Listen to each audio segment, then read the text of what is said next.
Spain മത്സരത്തിന്റെ ആദ്യ പകുതി അവസാനിക്കുമ്പോൾ ഒപ്പത്തിനൊപ്പമുള്ള പോരാട്ടം എന്ന് വിശേഷിപ്പിക്കാൻ കഴിയില്ല. അത് സ്പെയിനിന് തന്നെയാണ് കൃത്യമായിട്ടുള്ള മേധാവിത്വം. അത് മത്സരത്തിന്റെ ആദ്യ 5-ാമത്തെ മിനിറ്റിൽ തന്നെ തുടങ്ങിയതാണ്. സ്പെയിനു വേണ്ടി അവിടെ ലമീൻ യമാൽ ഒരു ഷോട്ട് എടുക്കുന്നു.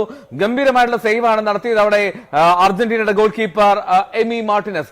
ദിബു മാർട്ടിനസിന്റെ ഒരു കോൺഫിഡൻസ് വർദ്ധിക്കുന്ന കാഴ്ച കൂടി ഈ മത്സരത്തിൽ കാണുന്നു എന്നുള്ളതാണ് അർജന്റീന ആരാധകരെ സംബന്ധിച്ച് ആശ്വാസം നൽകുന്ന ഘടകം. എന്നാണെങ്കിലും മെറ്റ് ലൈഫ് സ്റ്റേഡിയത്തിൽ ആവേശകരമായിട്ടുള്ള ഫുട്ബോൾ മത്സരം, ലോകകപ്പിന്റെ ഫൈനൽ പോരാട്ടം പുരോഗമിക്കുകയാണ്. ഈ മത്സരത്തിന്റെ 45 മിനിറ്റാണ് പിന്നിട്ടത്. അതായത് ഇനി 45 മിനിറ്റ് കിടക്കുന്നു നിശ്ചിത സമയം പൂർത്തിയാകാൻ. അതിനുശേഷവും ഒരുപക്ഷെ മത്സരം നീളാനുള്ള സാധ്യത ആദ്യ 45 മിനിറ്റ് നൽകുന്ന സൂചനയെ തന്നെ കണക്കാക്കണം. ആദ്യ 45 മിനിറ്റിൽ അർജന്റീനയ്ക്ക് അത്രമാത്രം ഗംഭീരമായിട്ടുള്ള മുന്നേറ്റം നടത്താൻ കഴിഞ്ഞില്ല. കൃത്യമായിട്ട് ഇന്റർസെപ്ഷൻ നടത്തുന്നുണ്ട്. പക്ഷേ ഈ മത്സരം കാണുമ്പോൾ ഓർമ്മ വരുന്നത് ഫ്രാൻസിനെതിരായിട്ടുള്ള മത്സരമാണ്. ഫ്രാൻസ് സ്പെയിൻ പോരാട്ടത്തിന്റെ സെമി ഫൈനലിലെ ഒരു റിഫ്ലക്ഷൻ ഈ പോരാട്ടത്തിലുണ്ട് എന്ന് പറയാതെ വയ്യ. കാരണം അന്ന് എങ്ങനെയാണ് ഈ സ്പെയിന്റെ മിഡ്ഫീൽഡിൽ കുരുങ്ങി ഫ്രാൻസിന്റെ പ്രധാനപ്പെട്ട താരങ്ങൾ, അതായത് കിലിയൻ എംബാപ്പെ ആയിക്കോട്ടെ, ഡെംബലെ ആയിക്കോട്ടെ, ഇവർ ഉൾപ്പെടുന്ന താരങ്ങൾ എങ്ങനെ ഒരു നിഴലിനെ പിന്തുടരുന്ന സാഹചര്യം എന്ന് എപ്പോഴും വിമർശനാത്മകമായിട്ട് ഉന്നയിക്കാറുണ്ട്. അപ്പോൾ ആ ഒരു സാഹചര്യം ഇക്കുറി അർജന്റീനയ്ക്കും പിടിപെട്ടിട്ടുണ്ടോ എന്നുള്ള സംശയം നിലനിൽക്കുന്നു. മാത്രമല്ല കൂടുതൽ ലോങ് ബോളുകൾ കളിക്കുക എന്നുള്ളതാണ് പ്രധാനമായിട്ടും അർജന്റീന ഈ മത്സരത്തിൽ പുറത്തെടുത്ത രീതി. മറുവശത്ത് സ്പെയിൻ ആകട്ടെ കൂടുതൽ ആക്രമണം നടത്തിയത് ലമീൻ യമാലിന്റെ റൈറ്റ് വിങ്ങിലൂടെയാണ്. പക്ഷേ ആക്രമണം ഒന്നും തന്നെ ഏറ്റവും ഒടുവിൽ ഫൈനൽ തേർഡിലേക്ക് എത്തിയപ്പോൾ പൂർണ്ണമായിട്ടും ഫിനിഷ് ചെയ്തില്ല എന്നുള്ളതാണ് പ്രധാനപ്പെട്ട കാര്യം. അങ്ങനെ അർജന്റീന സ്പെയിൻ പോരാട്ടം അത് ആവേശകരമായിട്ടുള്ള രീതിയിൽ പുരോഗമിച്ചുകൊണ്ടേയിരിക്കുന്നു. ആദ്യ പകുതിയാണ്. ഈ പകുതി 17 മിനിറ്റ് ദൈർഘ്യമാണ്. ഈ 17 മിനിറ്റ് ദൈർഘ്യത്തിന് ശേഷം രണ്ടാം പകുതിയിലേക്ക് എത്തുമ്പോൾ അർജന്റീനയ്ക്കോ സ്പെയിനോ ഗോൾ സ്കോർ ചെയ്യാൻ കഴിയുന്ന ടീമിന് കൃത്യമായുള്ള മേധാവിത്വം ഉണ്ടാകുമെന്നുള്ള കാര്യത്തിൽ യാതൊരു സംശയമില്ല.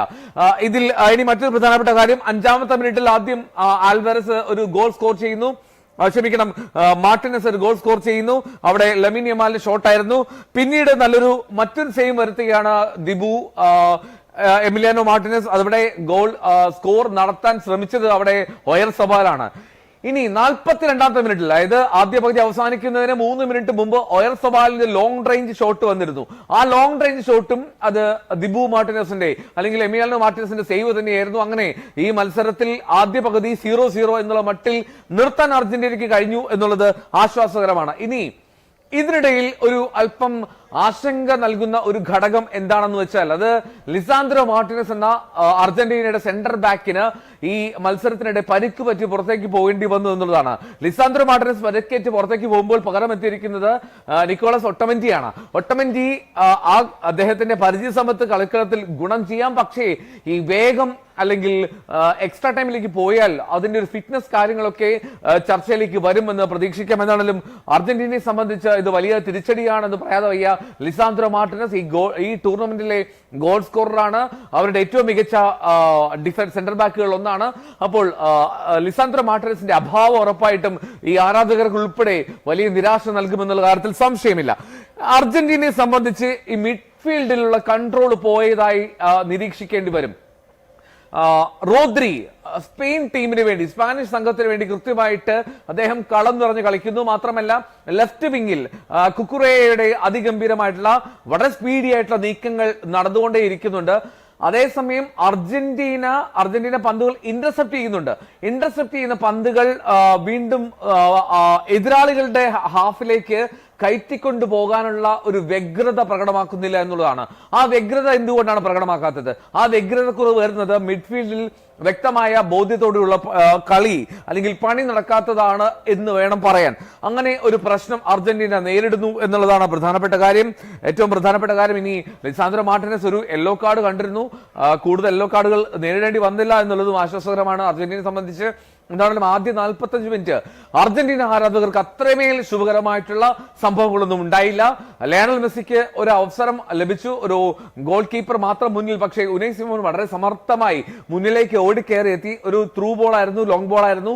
ആ ലോങ് ബോളിൽ ലയണൽ മെസ്സിയുടെ ആ റണ്ണിന് മുന്നേ തന്നെ പന്തിലേക്ക് ഓടിയെത്തി അവിടെ ഉനൈ സിമോൺ എന്ന ഗോൾ കീപ്പർ അയാളുടെ എക്സലൻസ്, ഈ ലോകകപ്പിൽ എന്തുകൊണ്ടാണ് അദ്ദേഹമാണ് 1-ാം നമ്പർ ഗോൾ കീപ്പർ എന്നുള്ളതിന്റെ ഒരു വ്യക്തത വരുത്തുന്ന തരത്തിൽ തന്നെ യുനൈ സിമോൺ കാര്യങ്ങൾ കൈകാര്യം ചെയ്തു.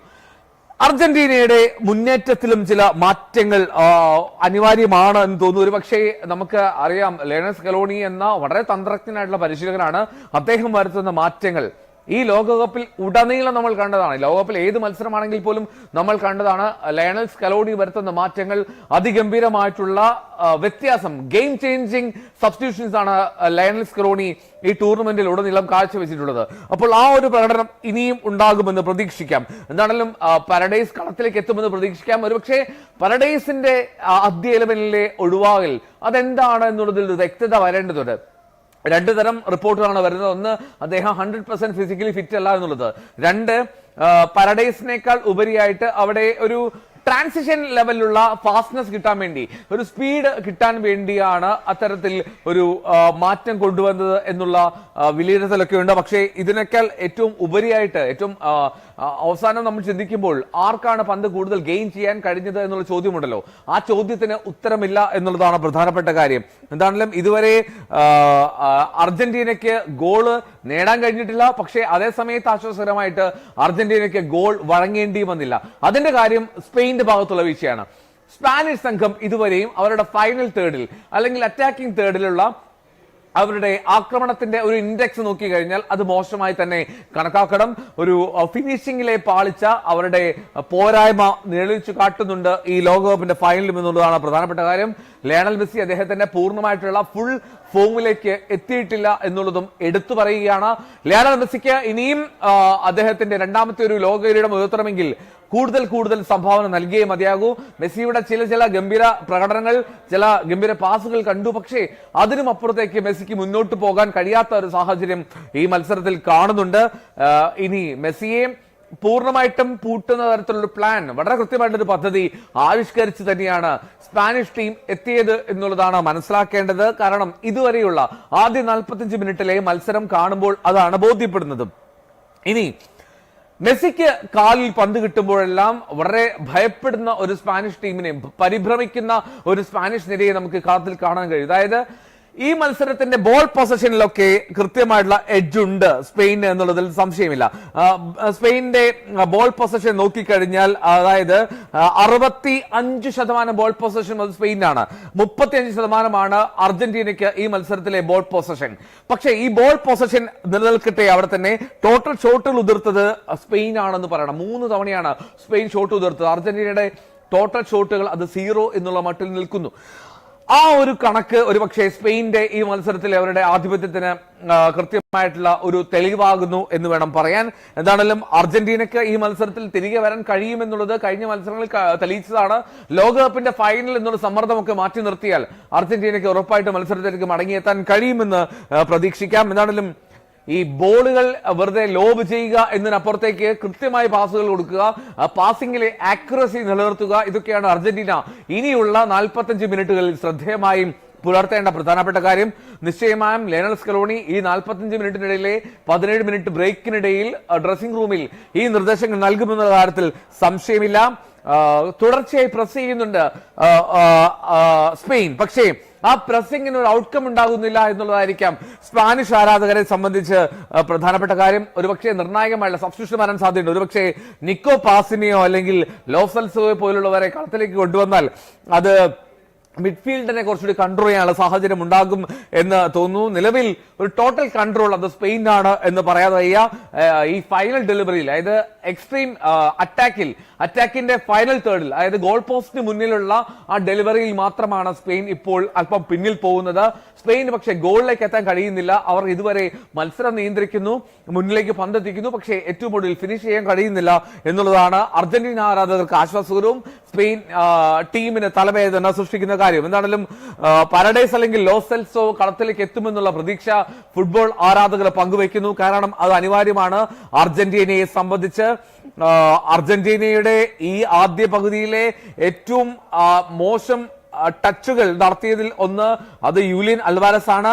ലയണൽ മെസ്സി തൊട്ടു പിന്നാലെയാണ് നിക്കോ ഗോൺസാലസും. അതായത് 5 ടച്ചുകൾ മാത്രമാണ് യൂലിയൻ അൽവാരസ് നടത്തിയത്. ലയണൽ മെസ്സിയും നിക്കോളാസ് ഗോൺസാലസും 6 ടച്ചുകൾ വീതം. അതായത് ലയണൽ മെസ്സിയുടെ ഒരു ഹീറ്റ് മാപ്പ് ക്രിയേറ്റ് ചെയ്യാൻ പോലും കഴിയാത്ത ഒരു സാഹചര്യം ഈ മത്സരത്തിലുണ്ട്. പരദേശിനെ ബെഞ്ചിൽ കാണാൻ കഴിഞ്ഞിട്ടുണ്ടോ എന്നുള്ളതും കാത്തിരിക്കാം. എന്നാണെങ്കിലും മെസ്സിക്ക് റോദ്രിയെ മറികടന്ന് മുന്നേറാൻ കഴിയുന്നുണ്ടോ, അതാണ് പ്രധാനപ്പെട്ട ചോദ്യം. മെസ്സി റോദ്രിയെ മറികടന്ന് മുന്നേറിയാൽ മാത്രമേ ഈ അർജന്റീന ടീമിന് പ്രതീക്ഷയ്ക്കുള്ള സാധ്യതയുള്ളൂ. കൂടുതൽ മെസ്സി മാജിക് സംഭവിക്കണം.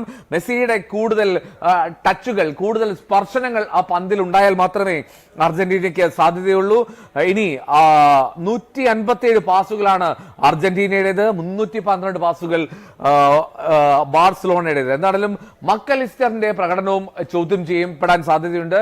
മക്കലിസ്റ്റർ മത്സരത്തിനിടയിൽ ഒരിക്കൽ പന്ത് അനായാസം വിട്ട് കളയുന്നതൊക്കെ കണ്ടു. അതും സ്വന്തം ഹാഫിൽ ആണ് എന്നുള്ളത് നോക്കണം. എന്താണെങ്കിലും വളരെ അഗ്രസീവായിട്ടുള്ള ഒരു പ്രകടനം രണ്ടാം പകുതിയിൽ കൊണ്ടുവന്നേ മതിയാകൂ. അഗ്രസീവായിട്ടുള്ള പ്രകടനം നടത്തണമെന്ന് പ്രതീക്ഷിക്കാം. എന്നാണെങ്കിലും ആദ്യ കുറച്ച് സമയങ്ങളിലെ ലമീൻ യമാലിന്റെ മിന്നലാട്ടങ്ങൾ കണ്ടു. അതൊഴിച്ചു നിർത്തി കഴിഞ്ഞാൽ യമാലും ഈ മത്സരത്തിൽ കാര്യമായിട്ടുള്ള ഫോമിലേക്ക് എത്തിയിട്ടില്ല. യമാലിനെ അങ്ങനെ നോക്കുകയാണെങ്കിൽ യമാലിനെ ഒരു തരത്തിൽ പിടിച്ചു നിർത്താൻ ലയണൽ മെസ്സിയുടെ അർജന്റീനയ്ക്ക് കഴിഞ്ഞു എന്നുള്ളതാണ് ഇതിലെ പ്രധാനപ്പെട്ട കാര്യം. എന്താണെങ്കിലും വളരെ സ്വാഭാവികമായിട്ടുള്ള ഒരു ഫുട്ബോൾ മത്സരമല്ല അർജന്റീന കളിക്കുന്നത്. അല്പം ഫൈനലിൻ്റെതല്ല പരിഭ്രമമോ അല്ലെങ്കിൽ ഒരു ഒത്തിണക്കമില്ലായ്മയോ ഒക്കെ പ്രകടമാക്കുന്നു. ലയണൽ മെസ്സി ഒരു പൂർണ്ണ മികവിലേക്ക് എത്തിയിട്ടില്ല എന്നുള്ളതാണ് ഏറ്റവും പ്രധാനപ്പെട്ട കാര്യം. അതാണ് കാത്തിരിക്കാൻ രണ്ടാം പകുതിക്ക്.